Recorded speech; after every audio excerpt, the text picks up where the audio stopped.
So, like, y'all think she's just chilling in a cave somewhere, waiting for someone to find her? What's up, guys? I'm Hunter here, and here we are to do a breakdown and review for chapter 156 of Four Knights of the which is known as In Search of Friends. And ladies and gentlemen, this chapter is, let's just say it's kind of interesting.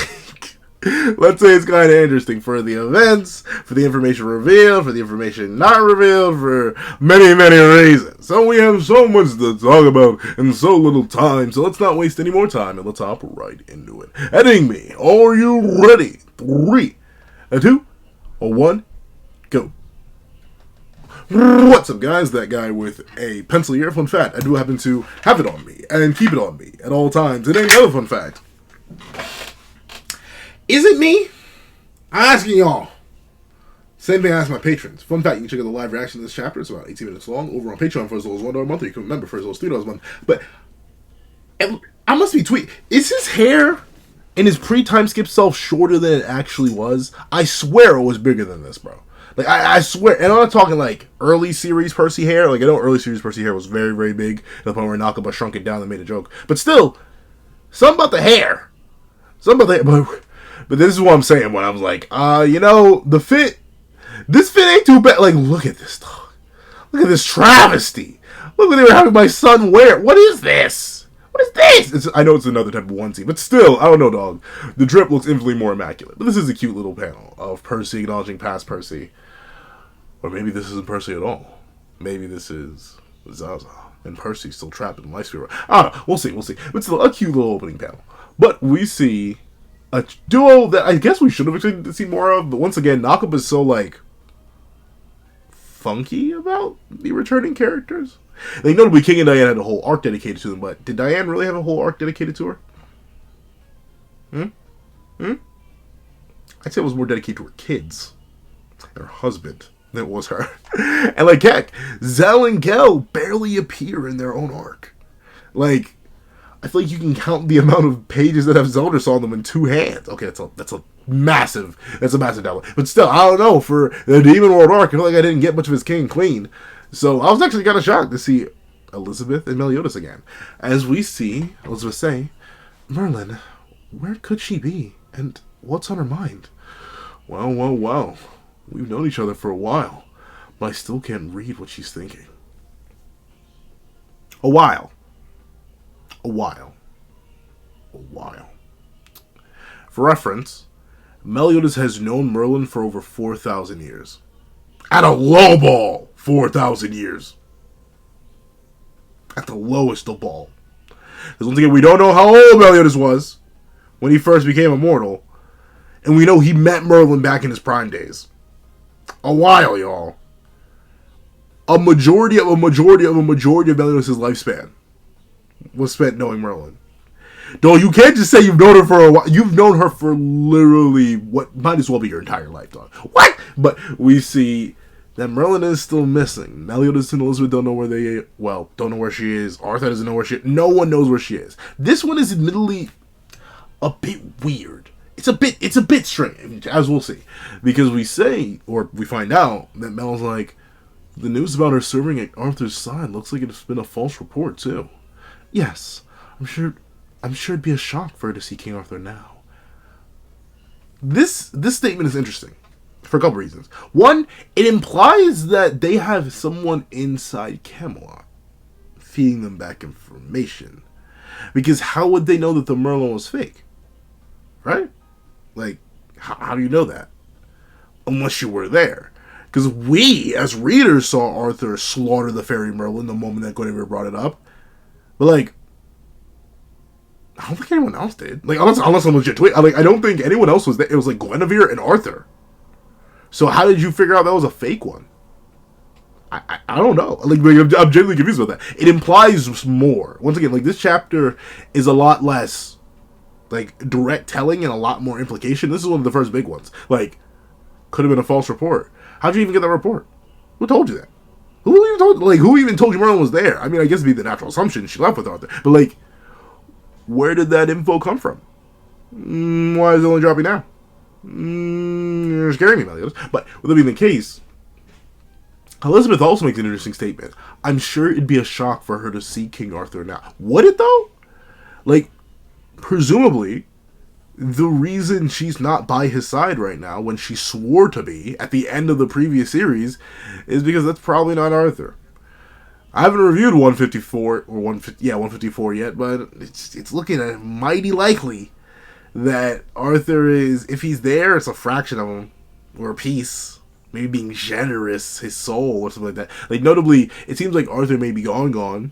So, Merlin may have just flat out left for that. So, I don't think she'd be too shocked, Elizabeth. But hey, I don't know. You never know. But, question for y'all. This is for you and Meliodas and Elizabeth. Why have y'all not popped out another kid? Like, I don't expect the kid to fight or anything. But, like, Elizabeth. That biological clock is tick. No, I'm just kidding. Well, not really. Like, Elizabeth now is 34. So she's still doing good. Like, 34, or early 30s ain't bad. But still, like, Mel. One kid? Is that all you got? Liz, one kid. Like, after 4,000. Okay, Elizabeth's reference. After 3,000 years? Mel after 4? One kid, that's all you got? Like, y'all kind of need more. Y'all need more fight. What happens if Tristan, gets lost? Or, maybe something happens. Like, y'all may need another one. I see y'all chilled out. Y'all ain't down to skivvies, but y'all down a little bit. Get to make it another child. Because Percy may be back, but that's Zell and Gel's kid. Y'all better hurry up and pop another one out. But with it being the case, we see that Mel says, we don't even have a full grasp on Camelot yet. We're constantly exposed to invasion. It just keeps getting worse. If we could tap into her power and smarts right now. So that's interesting. That's once again another interesting statement. I wonder what he means by we're constantly open to invasion. Does he mean that Arthur could just walk down from the sky whenever he wants, just like he did 2 years ago? Or does he mean like actual invasion? Because Mel, I'll admit, unless you're being hindered by the plot, unless Arthur himself were to come down with your top ops, aka the 4 evils like was predicted in Guinevere's dream, Mel, you alone should be able to handle any opposition that shows up at your doorstep, invasion-wise. I get being worried for the whole, like, massive land masses disappearing thing, because they may not have any control over that. And depending on how Camelot's barrier works, Mel may just be flat out kicked out, and he may just be the only thing left. Kind of like ironically enough, like a Kingdom of Danafor situation where he's just left in a gigantic gaping hole in the ground. But instead of him tweaking out and destroying all of Leonis, it would be him getting tweaked out of existence as he got left behind from the Camelot shift. But that's interesting. Open to invade by who? It has to just be Arthur. But once again, unless it's Arthur himself, I'm not sure who of Arthur's men really wants smoke with you, Mel. They were struggling with King. They were getting low diff by Bond. I don't think it's got chaos hands, but still, I don't know. But with it being the case, let's see. If we could tap into her power and smarts right now, Merlin, the boar son of gluttony. If only we had her. I'm sure we could find a way through even this. So this is interesting for a many variety. Pick your adjective here. Interesting for a variety of reasons. Number 1,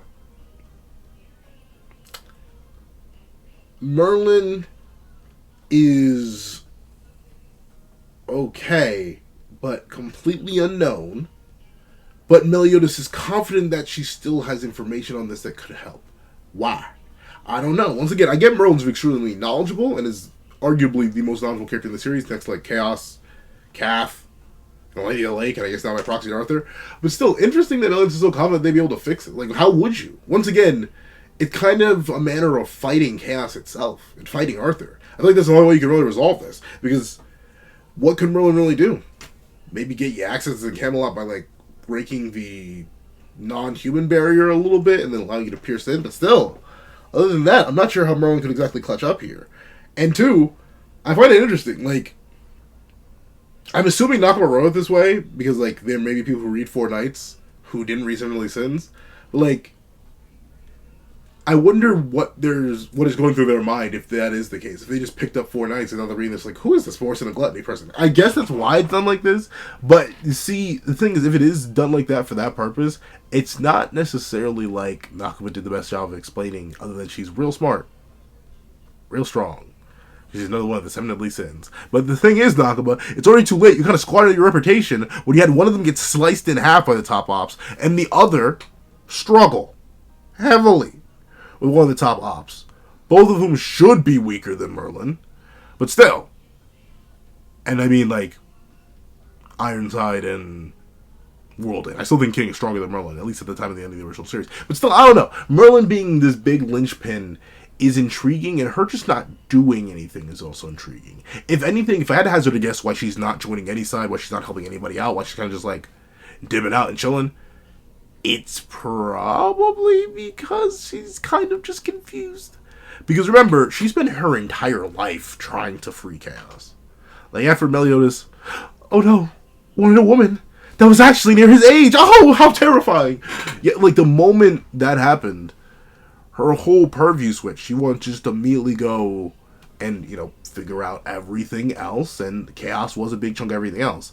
But now, presumably with chaos, essentially just Control-Ving Arthur, Control-C, Control-V, just deleting Arthur, essentially. I'm assuming that's what caused her to leave, but now the conflict that may be within her head is like, oh no, I created a monster. How am I supposed to stop the monster? While simultaneously being like, oh no, I like the monster. I want to study the monster. Like, I don't know. It's interesting. Merlin's conflict is weird, but I'm interested to see when we're finally going to see her. Because technically, this may not even be what Merlin looks like. We have, unironically, yet to see Merlin out of idealizations or flashbacks this entire 156 chapter series. Dog, we got flashbacks to Escanor before we got modern images of Merlin. He's been dead. Like, ain't that great? We got every other sin dropped.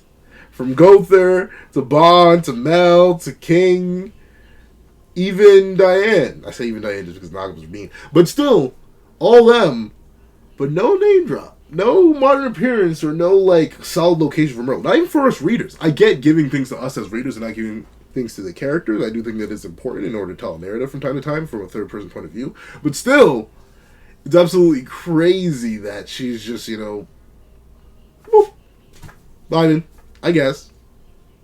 Find her if you can. But, of course, we see, and Meliodas is like, nah, I can't gripe when Tristan and the others are working so hard for us. True.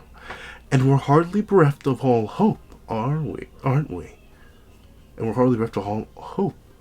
Hardly bereft of all hope, are we?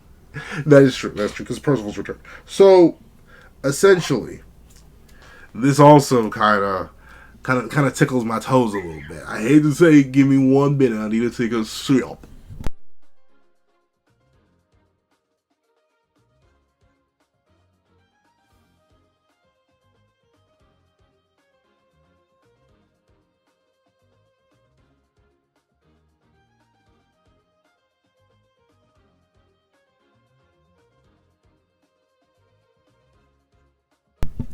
Sip accomplished. I'm sorry, it's very hot and this ring light burns. But with it being the case, this implies something. It implies a lot of people were. I thought it was. I could have sworn it was Tristan sealed away in the Cauldron of Onfwin.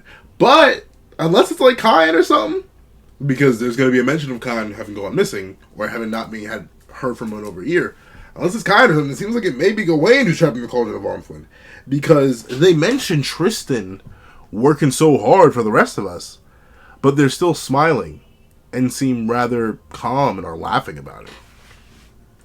Which implies that Tristan's whereabouts may be unknown, but he's okay. That doesn't seem like my child's trapped in a re-education facility. That seems like, oh, our silly child, he's doing so much hard work for us. Good boy. Like that's, I don't know. So that implies that Tristan's safe, which means it's either Gawain that's unsafe or Lance. I get. Once again, if Lance actually got captured, I'd be blown away. If Lance got convinced to join Arthur's side, I need to see the conversation. But it feels like the image of Lance pre-time skip, darn near top of the verse. I could actually fist fight the gods. Lance somehow getting like captured. It doesn't feel right. Even if he was in like a depressive episode, his depressive episode led to the Mortlock's execution. So like, I highly doubt the man suddenly became father. But let's see. We see that Percy and crew are out in the night and chilling and vibing at the festival. Look at the Dawners though. Look at him. His biceps, his arms are as big as Percy, bro. Post time skipper. This man is huge. Donnie, you're my inspiration. Golly, that man is jacked and juicy. Sweet mother of mercy. But we see Percy and Donnie leading the pack as Anne and Nonsense fall behind, and everyone's celebrating. Everyone's dancing, all of different races, varieties, and backgrounds. And we see Percy's like, wow, what a scene this is. Yeah, the Harvest Festival only comes around once a year. Oh, it's a festival, you say, huh? So, there's a Harvest Festival. Once again, I'll admit, I like that Naka was further doubling down on lore rather than just keeping... Well, how do I put this? Rather than just continuing to introduce new lore, he's actually doubling down on lore and locations. Like, further elaborating on Leonis and his culture and his traditions after having the kingdom as sort of a focal point for the narrative for so long, but really not knowing much of anything about it in its history and how it lives and how people do the day-to-day. It's nice that Naka was properly fleshing things out, and I really appreciate it. But, with that being the case, we see that Anne mentions Britannia's been hollowed out even more in the past 2 years. We're losing fields, trade routes. Life's clearly harder for people here now. But people need to keep themselves bright, or they can't hold out. We've taken on a big responsibility. I'm sorry, my Anne voice and my Nasian's voice sound exactly the same. You look at me and ask how many women voices I can do. It's either that or I can't do that. I can't. You don't understand. I suppose I could speak more like this, but that's more my posh and sophisticated voice, much less a woman's. And you may be wondering, Pencilman, Nonsense isn't a woman. They're non-binary. Why are you giving them a female voice? That's a good question, but let me see. We've taken on a big responsibility. We truly have. We need to do something as soon as possible. Oh, so you won't say it's Percival's fault, Nonsense? Do you really believe that Anglad? Well, no, but... So this is multiple things. One, I do like, admittedly, if it is just a mention, and we don't really get to see much of it, I do like how the piecing up of Britannia, quite literally as in Arthur, just whoop, whoop, whoop. I like how the piecing of Britannia is having genuine, actual, real effects on the people there. Do we see it? Not really in this chapter. Admittedly, not too much, but there's a big reason we probably don't see it this chapter. We'll probably see it more and more next chapter, or the chapters coming after that. But I like that it's at least mentioned. Once again, good world building is good world building. It makes sense in the context. If random chunks of our world just randomly start disappearing, I bet we'd also have issues when trade routes and everything else needs to be redesigned because there's now a massive gaping hole in the ground. But also, I like that Anne, once again, kind of like sizzles up, raises the idea of, you weren't mad? You weren't the slightest bit nettled by the fact that the man just abandoned us. But it seems like, once again, it's more in a joking way, and Nasi doesn't even care, which is like...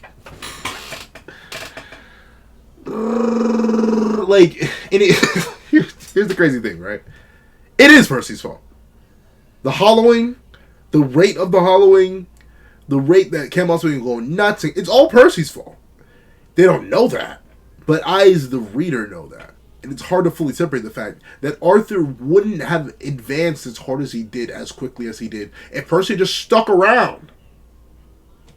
And like, here's the thing, you can even just assume that. You mean to tell me it wouldn't be huge news for the enemy whose main ops is the Four Knights of the Apocalypse, and one of the Four Knights of the Apocalypse just up and left the server? So like, this whole thing is Percy's fault. Which once again, makes me feel so mixed on his so like, laissez-faire attitude to it all. Percy. People are suffering, starving, have disappeared into a dimension of lies and hopes and dreams that they may never escape from because you just decided to dip. And now you're like, oh, let's go to a festival. Percy, my boy. I expected a little bit better. But with it being the case, we see that the daughters is like, dude, look at how massive my hand is. I could literally palm your entire head like a basketball. But anyway, I was honestly pretty freaked out about how Percival grew, but you haven't changed at all. What a relief. But you've grown bigger, and gratitude as well. And to that I say, yeah, that man is huge. I know he's just Hauser. I don't care, dog. He's crazy. Man, that dude's jacked. So is Hauser. But we see that Percy says, wait, Donnie, there's a show on over there. And the Donners is like, did you say show? Well, they don't mind a pro performer watching. And we see that Nasi's like, oh, I swear I'm about to beat the taste out of this ugly dum-dum bubblegum built like. But we see that Anne says, well, honestly, I think you've changed. A lot, too. Oh? What are you talking about, Anne? I haven't chosen yet. But we see that Anne scoots over and is like, I can't exactly put into words how you've changed, but I know you have. Am I wrong? I'm not sure what to say. Am I that different? Well, either way, here.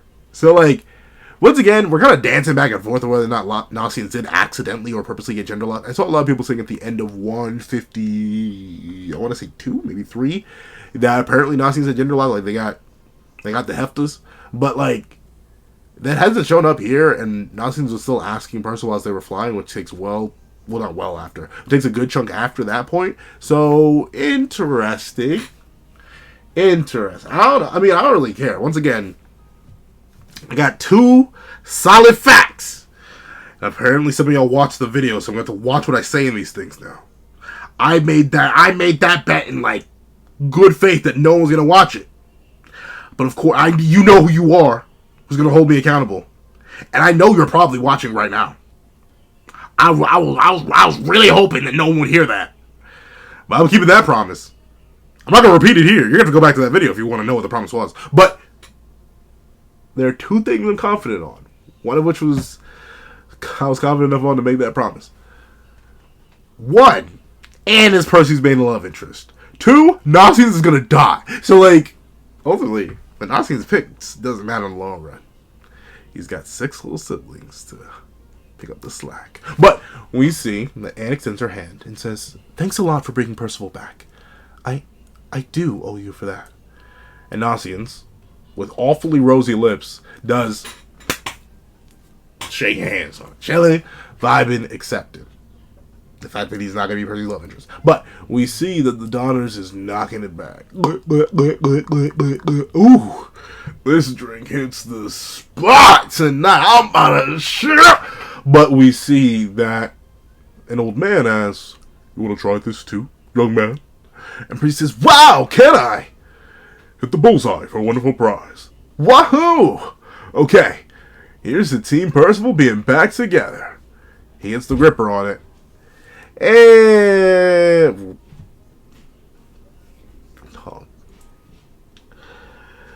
you see, I get that. Once again, though, I guess because technically Anne's hairstyle didn't change all through, but like you changed Anne's, and you changed Don. Well, you changed Donnie's a little bit because he gave his hair back, and you changed Dawson's a little bit. I'm shocked that he's just going straight back to old hairstyle. Like, don't get me wrong, it's impossible to look at our current cast and crew and say we're not in a time skip. The only character you could just hypothetically argue that is maybe Nasians, because they look mostly the same, at least their hair grew a little bit.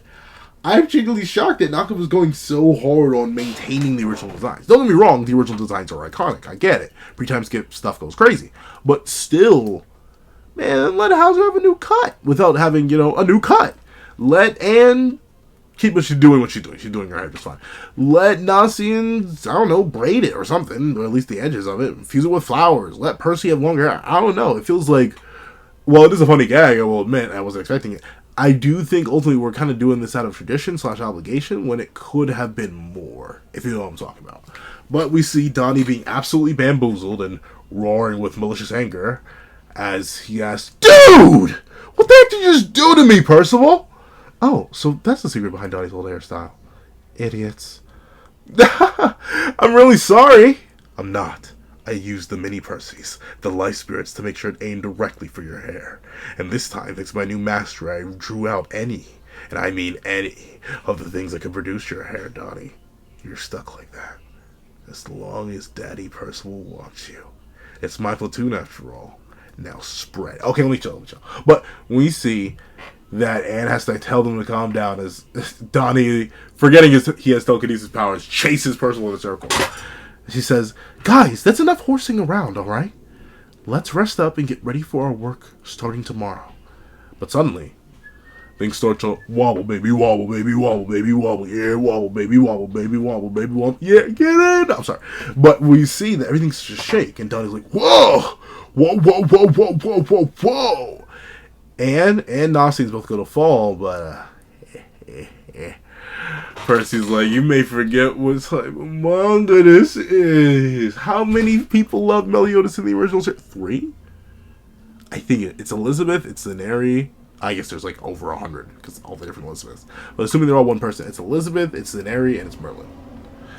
So we got Austin and Zidane. We're going to need a third one. But Percy's like, I can't let my babies fall like that. Come into Big Daddy Percy's embrace while I make Donnie spread it. Okay, let me check. But we see that a man points out, look at that! Our neighbors in Darkmont. Here's Darkmont, the Castle of Griamore, and Veronica. You know, their own little miniature kingdom. And here's, not Dunford. What's it called again? I already forgot. Darkmont. There's Darkmont without Veronica, Griamore, or their little kingdom. Well, we didn't even get to see them once, Nakaba. Like, once again, because Nakaba keeps saying, and I say keep, I can only remember the one interview, but I feel like he keeps saying that no matter what, you don't have to read Seven Deadly Sins. Four Knights stands perfectly on its own as its own independent material. You don't have to worry anything related to the original series. Dog, this is development new to this series. I don't even know who this Griamore and Veronica are. We just wipe them off the map before we could even see an image of them? That's crazy. I hope they show up in the next Camelot arc or something. So then at least we have like an excuse for why we didn't see them yet, but it seems kind of just weird. And no, I'm wrong. I know Griamore and Veronica are about being generous D-list characters on the same level as something like a Perona. Or a Peronia. If you even remember who that is, credit to you. Because I barely remember their name. They're the little demon guy. Not the little demon guy, the little demon cat thing that ended up healing Esterosa. They show up like twice. But with that being the case, they're just gone now. And I'm like, I feel bad because, you know, a whole kingdom disappeared. But at the same time, I'm like, who are you people? And we see that Meliodas is like, gosh darn it! I was about to make Tristan a little sibling! But now, even Darkmont has vanished on us. Not vanished, you know where it's going. And Meliodas slams his hands on the table as the Holy Knights are like, Daddy Mel! But speaking of daddies, or should I just say father, because Gilthunder is the only one who laid pipe. Gilthunder bearded out? And like, did he have the beard before? I forget. I think he may have had the beard before, but still, Beard Thunder goes crazy. But Stash Hauser, especially when the last we saw him, he just had like that pseudo 5 o'clock shadow. Looking immaculate, okay? I see you, Hauser, I see you. Gilthunder, you need to. I see you, Hauser, I see you. And we see, ultimately, Hauser and Gilthunder both beseech Meliodas. My liege, please, grant us your permission to infiltrate Camelot. I'm sorry. To my Cardinal, Holy Knight, and Captain, your job is to unite the Holy Knights and calm the frayed nerves of the people, you know? Yes, we know, but low-key that's mad boring, G. Let us invade Camelot and get one shot by one of the stronger knights.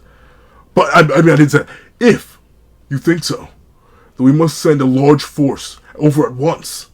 I haven't heard from my son Kion in over a year. Please, allow me to go at least.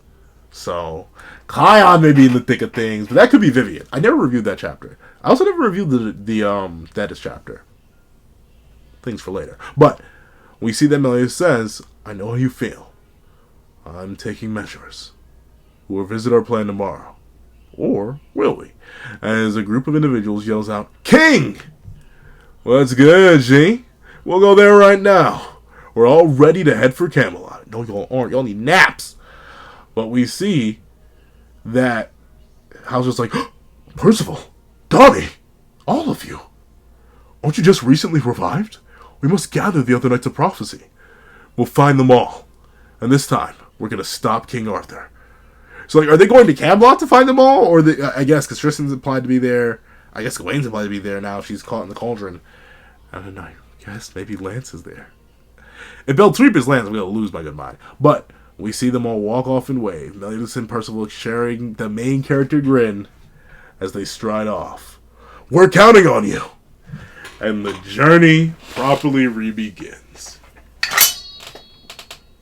Ooh! It just sounds pretty, don't it? But yes, indeed, this is a worthy chapter. Like I said, a whole bunch of implications for this chapter, a bunch of like background materials, Nakaba sprinkling that Salt Bay special all over the chapter, giving us hints of stuff, hinting at stuff, not clarifying things, but hinting at things major, and doing a big major thing like taking, admittedly, an unknown kingdom from D-list characters away right in front of our very eyes. But still, it's interesting. This is the first time we've ever seen the process. Overall, I'm very, very excited. If they're heading straight to Camelot, that's going to be interesting. If they're going to do a little exploring for the other knights first, that's going to be interesting. Regardless, Nakaba cooked here, and I'm excited to see him cook again. But if you get all the way to the end of this video, please leave Journey Restart.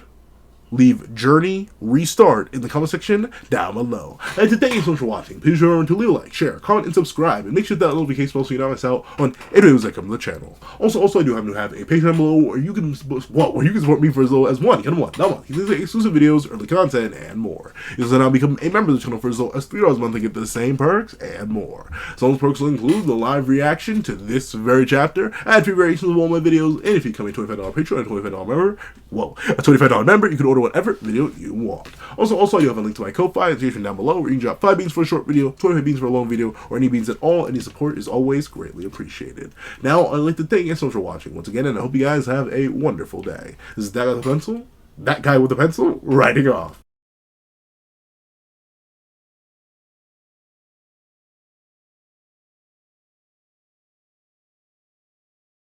I'd like to thank you to our $3 members, Zena, Greyhound, Astro, Eternal Flame, NMA, Real Rare, G Prosper, Red Wolf 4765, and Paris Arnold. I'd like to give another big ol' thank you to our $5 patrons, Sean, Sammy, Midnight Lord 21, Kevin Encarnacion, Josh Brown, and A+A.